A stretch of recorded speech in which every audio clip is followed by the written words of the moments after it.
પોતાના સમયને અતિક્રમીને સર્જન કરનારા સાહિત્યકારો વિશ્વ ક્ષેત્રે ગણ્યા ગાંઠ્યા મળે. એમાંના જો મારે યાદ કરવા હોય તો હું નર્મદને આજે યાદ કરીશ.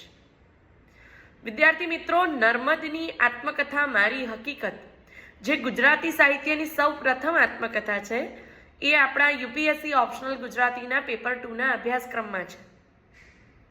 નર્મદ એક એવું વિરલ વ્યક્તિત્વ છે જેમણે પોતાના સમયને અતિક્રમીને સર્જન કર્યું છે.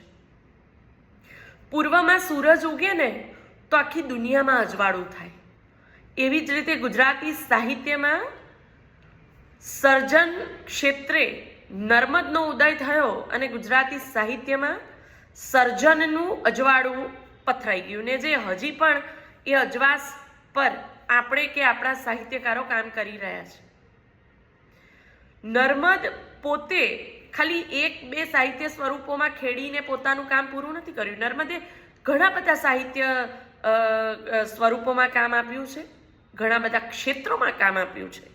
જેમ કે કવિ તો તરીકે તો આપણે નર્મદને ઓળખીએ છીએ, બાકી નિબંધકાર છે, તેઓ નાટ્યકાર છે, તેઓ કોશકાર છે, તેઓ ઇતિહાસવિદ છે.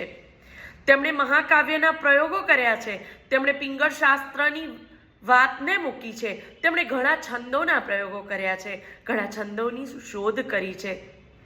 એટલે ગદ્યકાર એવા નર્મદની કલમમાંથી સરેલી આત્મકથા જ્યારે મારી હકીકત વિશે લખવાનું હોય તો વિદ્યાર્થી મિત્રો તમે સમજી શકો છો કે આપણે એમાં ક્યાંય પણ કચાશ રખાય નહીં. મારી હકીકત એ આ પુસ્તક તમારા સૌ પાસે હશે. સૌથી પહેલાં તો એને વાંચવું જરૂરી છે.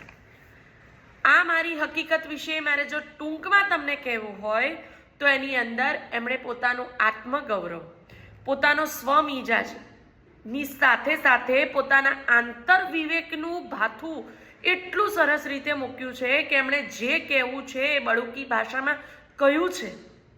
એમણે તો એવું કહ્યું છે કે મેં ખરડો પસાર કર્યો છે, એટલે જે નથી કહેવાનું એ એમણે આમાં નથી કહ્યું ને એમણે સ્વીકાર્યું પણ છે.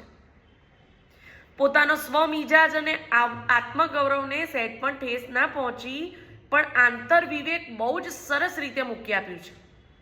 અને એટલા માટે જ આત્મકથા એ આત્મકથાના પણ દરજ્જામાં સૌથી મોટી અને ઊંચી કક્ષાની સાબિત થઈ છે. તમે ના વાંચી હોય તો ફરીવાર વાંચજો અને વાંચનારા ફરીવાર વાંચજો. અને આમાં